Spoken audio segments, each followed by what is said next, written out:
ఈ నెల 9వ తారీఖు నుంచి రాష్ట్ర ప్రభుత్వం చేపట్టిన మహాలక్ష్మి ఉచిత ప్రయాణం మహిళలకి ఆడపిల్లలకి అదేవిధంగా థర్డ్ జెండర్కి టీఎస్ఆర్టీసీ యాజమాన్యం చాలా సక్సెస్ఫుల్గా ఇంప్లిమెంట్ చేయడం జరుగుతుంది.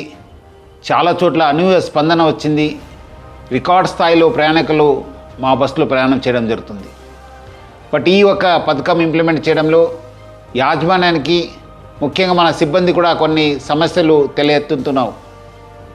ముఖ్యంగా చాలామంది మహిళలు తక్కువ దూరంకి వెళ్ళే వాళ్ళు కూడా మన ఎక్స్ప్రెస్ బస్సులో ఎక్కి దూర ప్రాంతం వెళ్ళే ప్రయాణికులకి ఇబ్బంది కలిగించే విధంగా ప్రయాణం చేస్తున్నారు. వాళ్ళందరికీ కూడా నా తరఫు నుంచి యాజమాన్య తరఫు నుంచి కోరుతున్నాను, మీరు తక్కువ దూరంలో వెళ్ళే వాళ్ళైతే వెలుగు బస్సులో ప్రయాణించాలని చెప్పి నేను మరీ కోరుతున్నాను.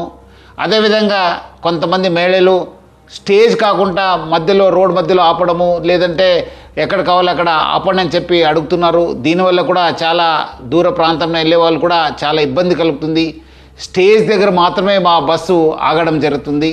సో ముఖ్యంగా దీనివల్ల కూడా దూర ప్రాంతం వెళ్ళే వాళ్ళు వేరే ప్రయాణికులు కూడా మేలు జరుగుతుంది. మన కండక్టర్స్కి డ్రైవర్స్ కూడా బాగా జరుగుతుంది. లేదంటే కొన్ని చోట్ల మనకు చాలా ఇబ్బంది కలుగుతుంది. మన కండక్టర్స్ కూడా చాలా ఇబ్బంది పడుతున్నారు. ప్రజలు బాగా సహకరించారు. వాళ్ళందరూ కూడా నా తరపు నుంచి యాజమాన్య తరఫున కూడా ధన్యవాదాలు తెలుపుతున్నాను.